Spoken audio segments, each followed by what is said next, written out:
Welcome, everybody. We are back for another episode of Leaders at the Mic. As you know, this is an incredibly exciting thing for me to do every time we get amazing people to interview, people to highlight so that you know more about them. As you also know, and this is also for our two guests that will be joining us today, Leaders at the Mic is a podcast that is choosing and picking leaders that are using the power of their voice to create a change. As I said before, I know a lot of leaders and all of them are great, but I do know only a few that actually use their voice to create a change. And that takes courage, right? Especially in our community, I feel like we need to speak up more. And so I'm always excited to highlight leaders that are willing to go the extra mile or the many extra miles to make sure that, the change happens. And today, we have two of those incredible leaders that are creating a change. Before formally asking them to join us and introduce themselves with their own words, I'm going to tell you a little bit about them, right? So first of all, this is a great partnership. And that's why we're interviewing these two guys together, because together they are more powerful. The synergy between these two guys creates a huge possibility of change, and they've been using it to convert many, including me, I have to say, to all that they show with facts and with images and with video on how we need to take care of this earth better. So this subject is not only very dear to my heart, and even more now that I've met these guys and that I know this guy's work, right? But also it's a really important issue for our community, for the Latino community. All polling shows that it's on the top of our priorities. And in some cases, actually, for the Latino communities, 3 or 4 or 5 points in percentage above any other community's priorities. So, the caring about the earth, the caring about animals, the caring about conservation, about nature, about all these incredible pieces of land that are everywhere and that are being threatened by, quite frankly, our abuse, right? So it's exciting to have them here. And as I said before, the synergy between these two guys is really great. And I will let them explain that. But to start with, I'm going to introduce them briefly. And our first guest within this partnership is Alex Valdez. And Alex Valdez is a young naturalist, anthropologist, and documentary filmmaker. He was born and raised in Los Angeles, but currently lives in Indiana. It's interesting because for what I read here, he was raised in proximity to the industry, right? I mean, film has always been a large part of his life. But then he took off and he moved to Indiana to go to University of Notre Dame. He graduated there and he was able to translate his love of nature into dedicating, his life after he graduated to raising awareness, to creating academic publications, to pursuing documentaries related to certain areas that are threatened. As a proud Mexican American, he has not only a linguistic, but a cultural connection to Latin America. And you will understand why I'm mentioning this once they start explaining their project. But then leading, his attachment, his love for Latin America led him to visit and initially scout the Colombian Nature Reserve. And they'll tell you more about it, but I wanted to tell you briefly, a little bit of his bio. So that's our first guest. Our second guest within this great partnership is Pablo de la Fuente. And Pablo de la Fuente is another great Mexican American, and he is a producer and a filmmaker by default in the sense that he was passionate about films and anything that has to do with entertainment since he was little. So currently he lives in Los Angeles. It's interesting. Alex was born here, now lives in Indiana. Pablo was born in Mexico City, now lives in Los Angeles. And he decided to move to Chicago after being raised in Mexico because he studied, film. And he wanted to go to a school there. He did. He finished. He was very successful. And then he moved to LA, is now actually still part of New Cadence Productions. He's an associate producer there, and he has actually worked in various projects. He's the expert producer in this partnership. And as Alex is a dedicated naturalist and animalist and primatologist, Pablo is a dedicated filmmaker. And the interesting thing is that both of them have learned from each other and have been able to create this change that we're going to talk about today. Both of them have been volunteering a bunch of projects. They have volunteered for me. They have worked for me in different times.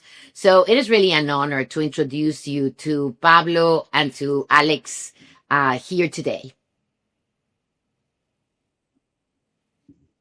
Absolutely. I would love, so I said what I know and, some of the very many things that I know about you, but I would love for each one of you to introduce yourself and to tell us, you both asked, when I invited you, you both asked, why me?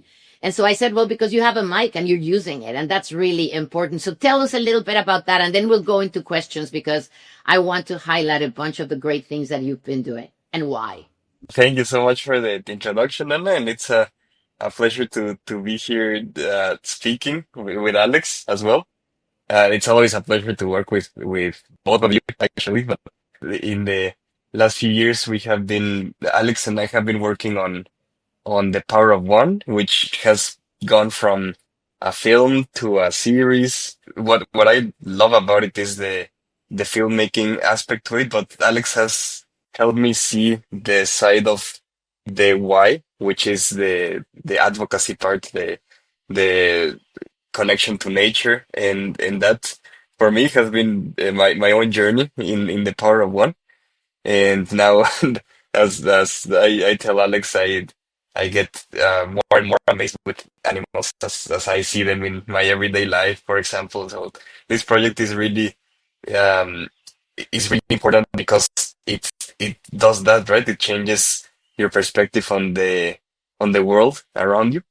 And yeah, I mean, any platform where we get to share a bit about it is great because we want to take it as broadly as possible to help these places that Alex has been bringing to us. So yeah, thank you so much. Of course, it's a pleasure, Pablo, and I'll tell many more things about you, humble guys that that just don't brag that you guys don't brag enough. So, but first, let's hear you, Alex. Tell us about you. Why are you doing this, and other things that you may want to share that I actually haven't spoken about. Yeah, I mean, you gave a pretty glowing and thorough introduction, so thank you for that. I don't have too much to add, just that my name's Alex, and yeah, Pablo and I are a producer slash naturalist team who are working on a series of documentaries, the first one being in Colombia, which I know we'll touch on. But yeah, it's just really cool to be able to share this opportunity and talk about what we're doing on a larger platform. So thank you. Well, thank you guys for being here. And something that you guys won't do, because you'll see through the hour that one of the greatest things of these guys is that they're, first of all, really humble. Sometimes I think they should be less humble. But anyway, it's great that they are, because I know they'll get a lot of success, and that humbleness will definitely help them to get through a lot of growth, in the industry and with the power that they have. But some of the things that they didn't share is that they've won several film festivals.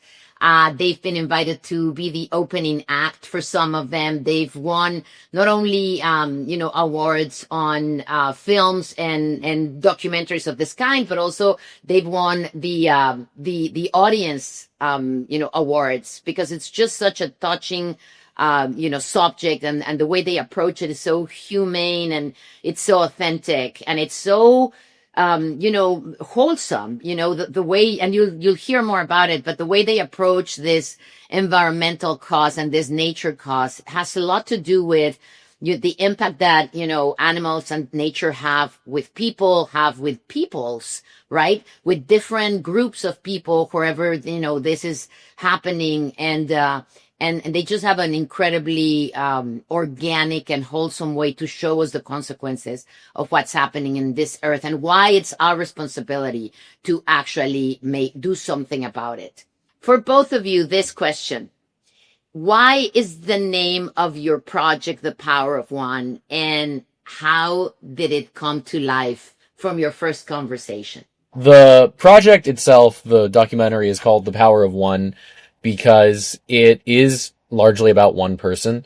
And that person is a guy named Jorge. He's a guy I met basically in my undergrad when I was doing research. I met him through a series of anonymous forums, which sounds really sketchy, but through talking and realizing we have this shared love of nature, I learned that he is this guy. And that's really all he is. He's an IT guy from Colombia who keeps his identity a secret because he's done something crazy, which is he inherited this ranch in a part of Colombia that I'm not going to super disclose, but basically a part of Colombia that's been torn down a lot for cattle ranching. And he inherited this. He's not a farmer. He's not a scientist. So he got this piece of land and said, I don't know what to do with this. And over time, he started to plant trees just to see what would happen because he likes nature and he thought maybe this would be something good to do. And 10 years later, he has planted a rainforest pretty much literally by hand. So tree by tree, seed by seed, this one guy has done something that seems literally impossible to do even with a whole team of people. So yeah, I mean, it's incredible. And Jorge is one guy, but I mean, he's more than one guy. He's one person who tried. And that's why it's called the power of one, is because each one of us has the ability to do something like this. Maybe not on that scale, maybe not there, but wherever we are, what we do can have this kind of kinetic motion that sets off other things that are, I mean, positive. Jorge did this, and now the local people are on his side. He's obviously started by himself, but he's not only by himself because it is one person, but it's about how that power of one person can kind of cascade into the power of many people. It's not about being individual, which sometimes we get a little criticism on the name, but it's not about being one person. It's about being one within many. So it's a little bit of a misnomer, but it is because it started with one person, if that makes sense. It's amazing. I mean, the fact that this guy just decided to plant trees, let's see what happens. And 10 years later, he had this rainforest, working perfectly. That's an amazing story. And that's the name of your full project because of that, right? Everything Yes, you exactly. have to do with one person changing the world. Yeah, no, 100%. As Alex mentioned, we don't want it to always be one person. Like sometimes it's a community of people, sometimes it's an organization, but it all ties back to what can you do yourself, right? And I think that's what people find very also enticing. And as you mentioned, Dana, that's why when we screen it at festivals, people, besides having fun with the film, well, the pilot that we show in festivals, they want to talk to us afterwards, or they want to talk to Jorge, or they just want to, and not to not to talk to the filmmakers, but more to get their voices heard. They come to us, not even to ask us questions. They come to us to say, "Oh, I'm doing this," or "I want to go on the adventure with you," or something like that. Because it's not about anyone's ego or anything. It's more about what can I do for the bigger picture, right? And in this movie, this pilot wakes that up on audiences, and one key factor is that, and I'm sure we'll talk more about it, but Alex is the host of the project. He's gonna be the host of the series as well. And Alex is a very candid and adventurous person. And Alex, you'll tell us more about it better. But he's got a way of communicating that's very tied to the power of one. Like Alex wants to showcase these people and at the same time showcase that each one of us can befriend nature in a way or the other. Even if sometimes the animals are poisonous, the ones that Alex works with, and we'll tell more stories about that. But they, they are all our friends, and they are all part of this world. And yeah, that's the power of one, the power of you believing truly in your impact in this world. Absolutely, Pablo. You said it well. And that, that happened to me because I've been following you guys. And again, I've been transformed through all this, exposure to what you are giving us a window to. And I've seen how, in the festivals, people come to you guys and they want to know more. And you're right. I mean, you guys are very charismatic. You're young, you're good looking, etc. But it's about what you're preaching, right? It's about what you're showing. It's about what you are giving an access to people, which is, wow, I want to know more because I know instinctively this is the right thing to do, but I just don't know how to do it. So that's one of the greatest things that I've noticed with your work, that you just give access to us, that, city people, urban people, but even people in the countryside. I mean, you're talking about land that, few of us will ever visit in our lifetime, rainforests and places that you have to take, 10 hours to get to. And so, this is what's really amazing. And going back to Alex and based on what Pablo was saying, Alex, you are the star of the show, right? Like the way, and it's a lo mejor, it is kind of interesting to say the star because the star is nature, right? The star are the animals and everything that you are actually showing. But you're the narrator, you're the host, I would say. And so you talk a lot in every piece of work that you've done about how this is something you were born with, right? You loved animals since you were little. We've heard many people saying that that was you since you started talking. And tell us about it. Tell us about you. How did you come to this place where it's the mission of your life, basically?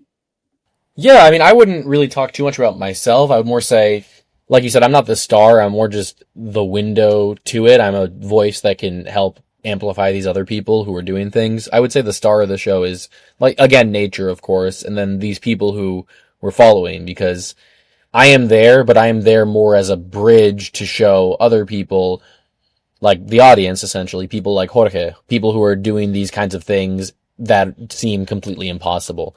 We have other people we've been talking to that we can get into later, but in the case of Jorge, he's a guy, and he obviously doesn't have, or didn't at least, have a lot of institutional backing. Nobody really knew who he was. He kept himself secret, which didn't help his legitimacy in any way.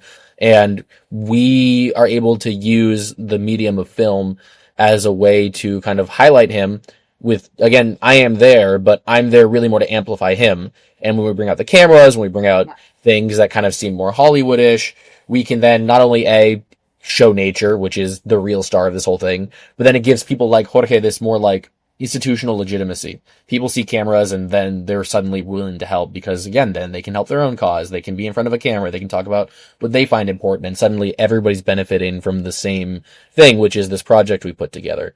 Yeah, so, I mean, it's really cool to be able to make a situation where everybody's winning to some degree because it's a very time-sensitive thing. So it's great to see people that are doing this on a larger scale. You described it so well, and probably I didn't make the question the way it should have, because what I wanted to say is, what of your passion for animals made you a good medium to get to the stars? Who are they, right? Like you kind of translate to, at least to me, and I think I'm part of your audience. You translate those things rather than, this David Attenborough, tell me, a guy that probably I don't relate to, with a huge staff of like 100 cameras, etc., going to a place. I see you, a young kid, a young guy. I see Pablo, another young guy, and you guys actually translate this. And your love for animals and your knowledge about nature is really what, it becomes a conduit. Yeah, I mean, I would never speak ill of David Attenborough just because he was a young guy once who did the same thing. So he's, again, one of my definitely inspirations. I wouldn't say there's anything particularly special. I just happen to take those lessons to heart quite a bit, watching people like him or Steve Irwin or, the people who you see on TV doing these kinds of things. I think one thing that is different is I don't look like them. I look a lot more like the generation that I'm used to, which is Latinos, I mean, African Americans, Asians, people who are not white and don't necessarily fit into the usual profile of what you'd imagine like a nature host to be. It's usually a British guy going somewhere and being an expeditionist, which is still fantastic. And again, that's what inspired me.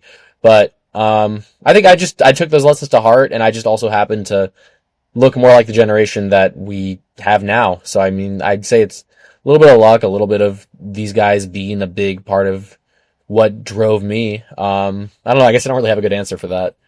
No, you answered perfectly. You're absolutely right. And I really appreciate how you appreciate them because they opened the doors. And you guys are the second generation, if you may, or the second set or the second era. Absolutely. Fantastic. But you well done recognize, what they did for us. Because for my generation, they were the window. And so expanding that window is just exciting to see with your project. And with your more important initiative, it's already in place. Pablo, going into that, what Alex just said, the kind of demographic that you guys are bringing up, that's exciting to see not only on the side of Alex, which is, like the host, I would say, on camera, but also your side, the producer that put together this very difficult trip for this specific, first documentary. It was, you may want to talk about it, but I've heard that, you've said it really well in other forums. It took you 15 hours to get there. It took, a stamina that probably few people have to just be able to live in that place for so long and to, hold on to the situation. It's just, I have to confess, I could never be there. I could never even take 5 minutes of it. So I admire you guys being there for so long. So tell us about it. Tell us, first of all, my question is too long, but talk about how young you are and how you guys are that demo that Alex was talking that is opening this panorama even more, right? Yeah, Alex said it perfectly that normally there's one factor which is obviously how people relate to younger, more diverse generations.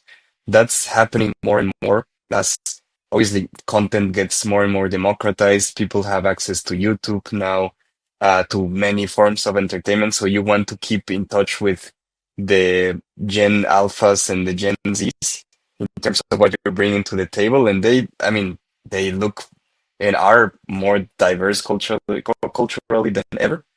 And we take that to heart, not only in realizing that all the other many of the nature shows that we see nowadays are just voiceovers or of people that are just telling you about nature and showing you amazing visuals.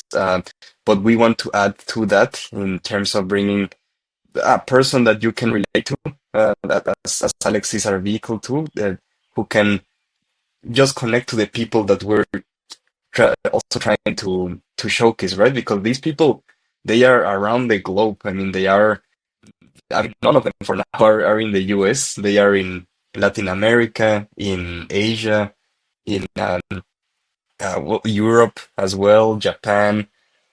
So the audience that we're trying to capture is global and younger in terms of obviously Alex's relatability.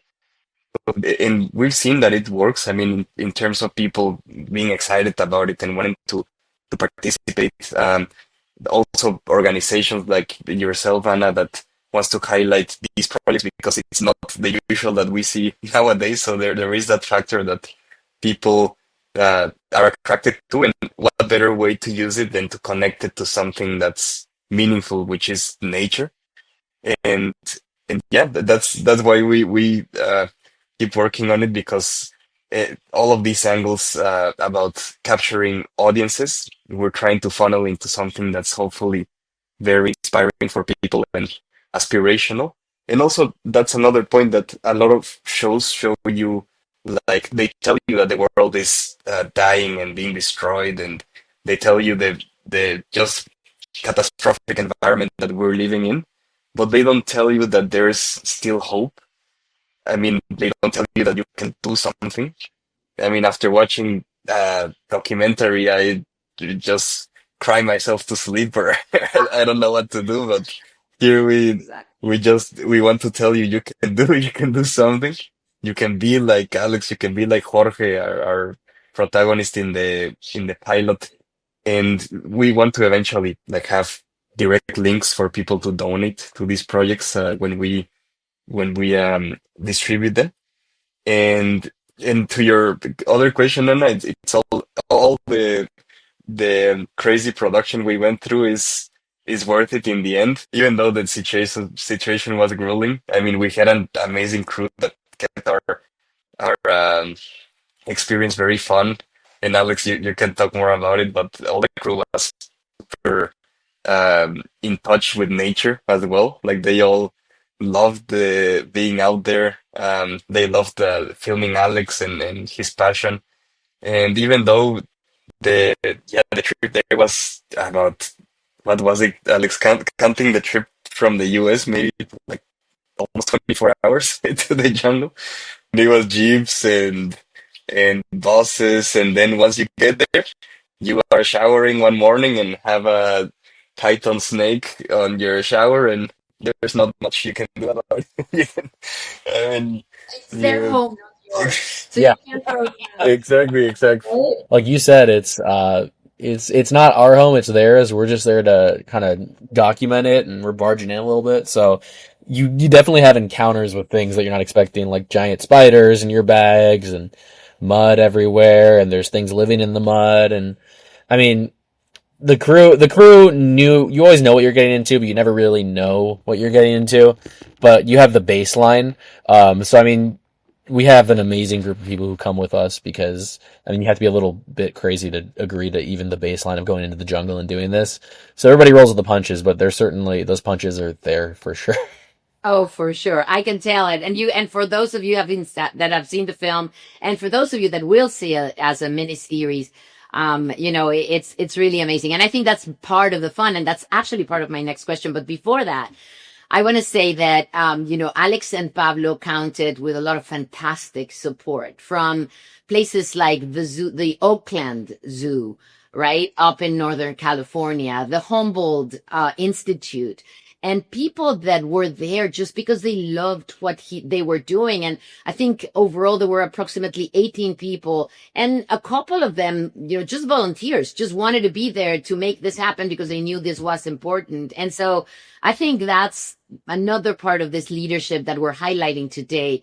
The leadership of the power of one, but also the leadership that you exercise when you're actually encouraging others to follow you on this mission. And again, I think that's one of the nicest thing of this project. Now, having said that, to my next question, how did you balance? Because yes, as both of you are talking about the different parts of this, I remember how entertaining it was. And this is the funny part because, we're talking about a very serious subject, but at the same time, you make it extremely entertainment. You make it very emotional.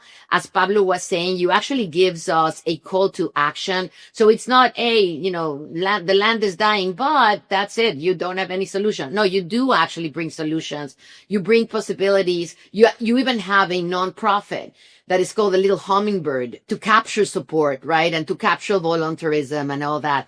How do you balance that? How are you planning on continuing balancing this in the stories that you have planned from around the world? This balance between storytelling and also education and action, right?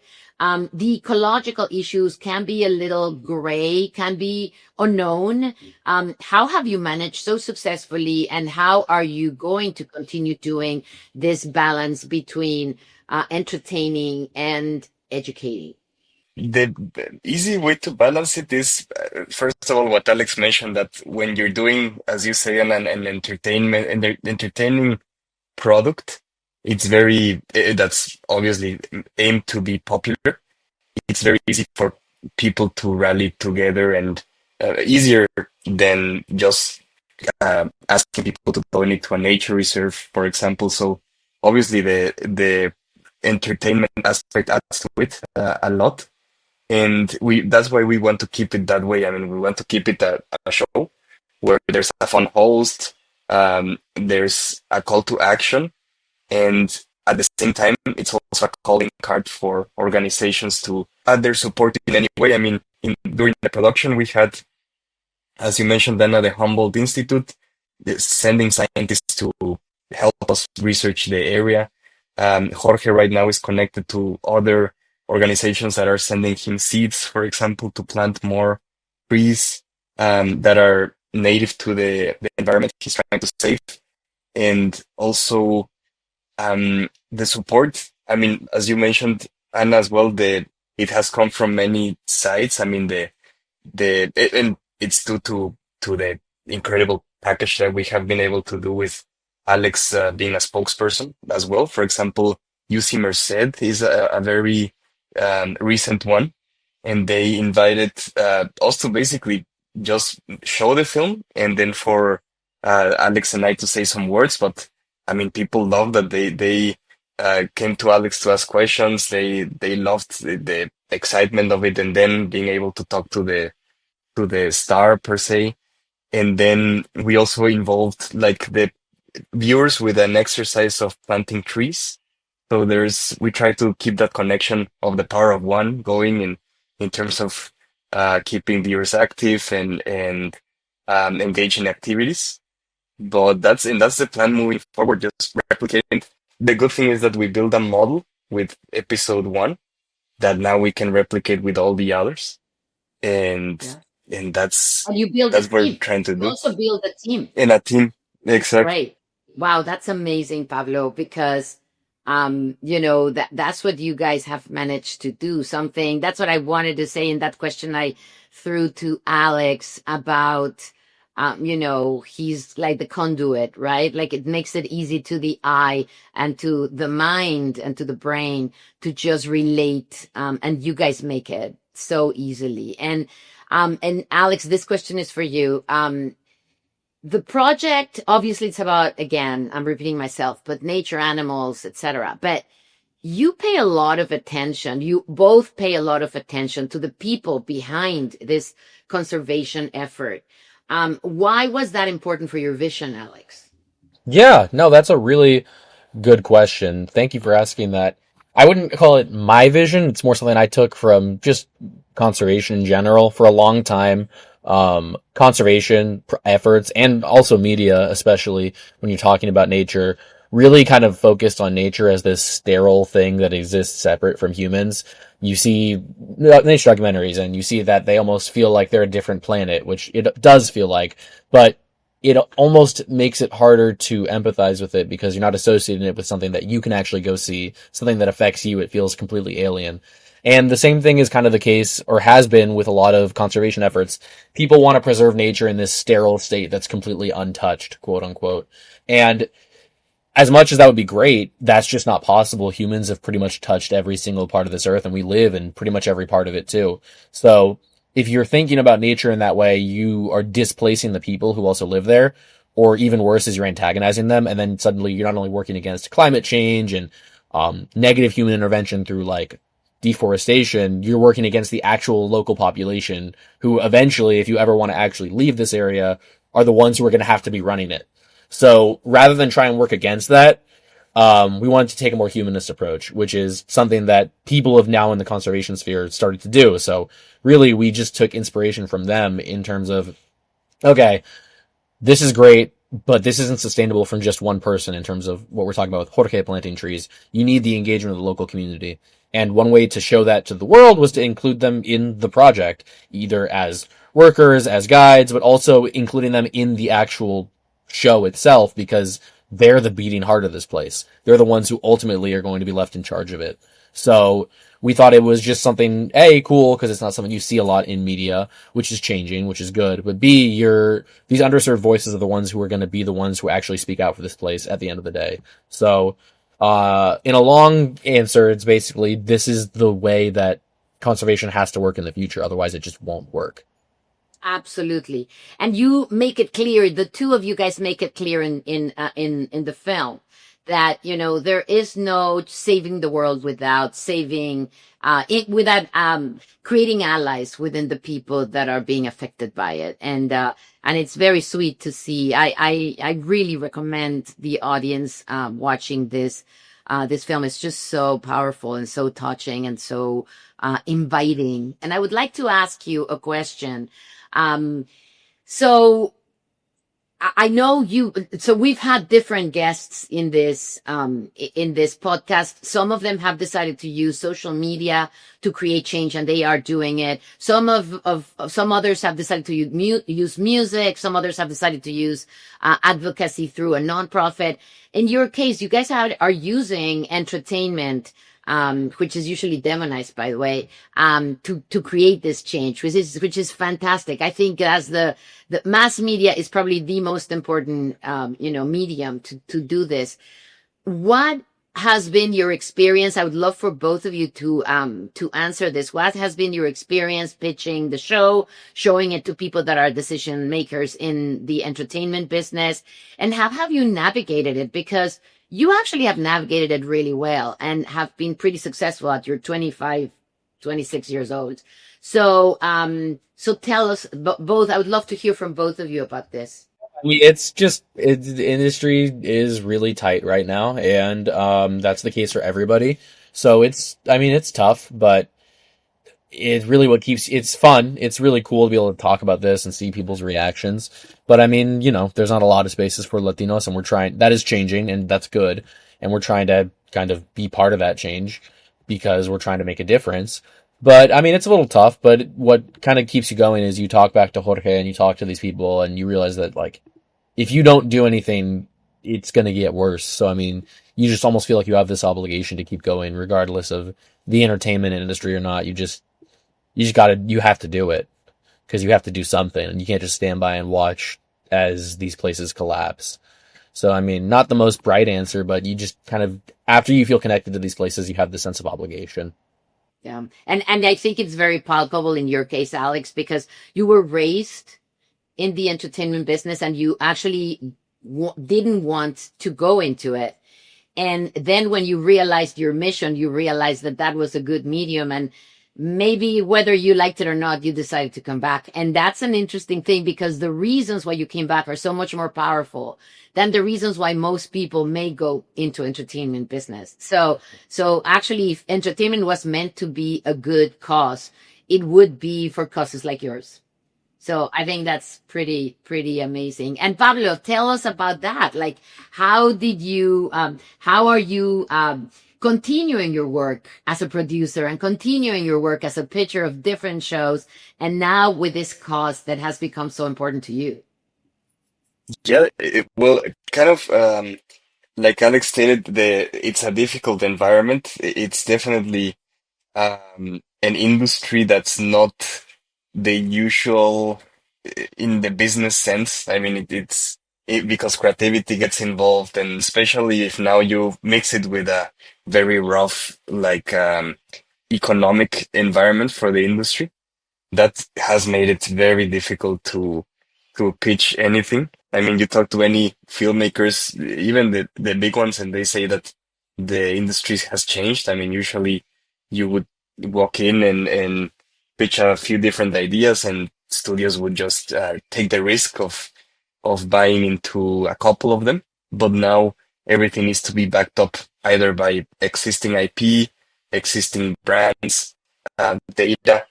And the good thing that we have in our favor is the data, because basically with the help of the Latino Donor Collaborative, Ana, that you have been amazing in helping get to us the pitchers who need this data, the reports about how the Latino consumer can change the landscape in the entertainment industry, because they are the biggest consumers in media right now. I mean, you see the top movies, the top grossing movies like Lilo and Stitch or Inside Out, etc. They are, I mean, almost half of the box office is Latino. They are Gen Alpha, Gen Z audiences that now want to see themselves, and that also have this more acute worry about the environment, and they are also more prone to taking action.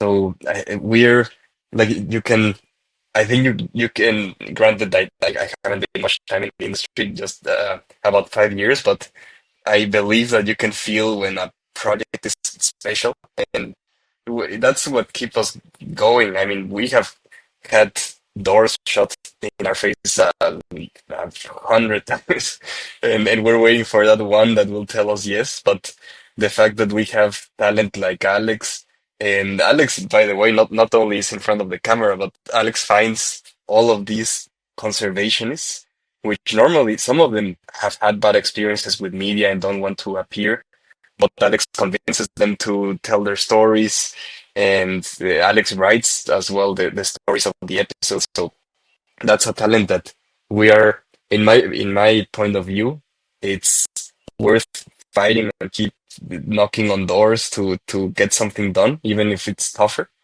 But yeah, I mean, we're using all the resources we have. Obviously, by being 5 years in the industry, I've with the company that I've worked, it's easier to call people on a higher level, which is also good. Hollywood is about contacts in the end, which is also very different from, well, it's like any other industry. I would say that it's about who you know and who you connect. That's the name of the game. So we are playing it as much as possible, but bringing the tools of data that the LDC provides, for example. And the fuel that keeps us going is the belief in a good product. Excellent, Pablo. Thank you for that answer. And yes, you're right. The numbers show that Latino representation hasn't been great. And also the numbers show that the industry is in crisis. But you two must be doing something really well, because I hear there are a lot of great plans ahead of you. I don't want to, disclose anything that I shouldn't, but I hear you are in the path of creating a great, great initiative in so many ways with the help of key players, that are very interested. And I congratulate you. I urge you to continue using the mic for good causes. This is how you grow, right? It's the power behind you that really pushes people that create huge changes, and you guys are doing it. Thank you for being here. I hope you come back. I hope you come back to announce those next steps that I know are cooking. And in the meantime, have a great time and have fun. You guys are very young, so please have fun, work hard, and continue doing what you're doing. Thank you, Thank you. guys. Thank you so much, Ana.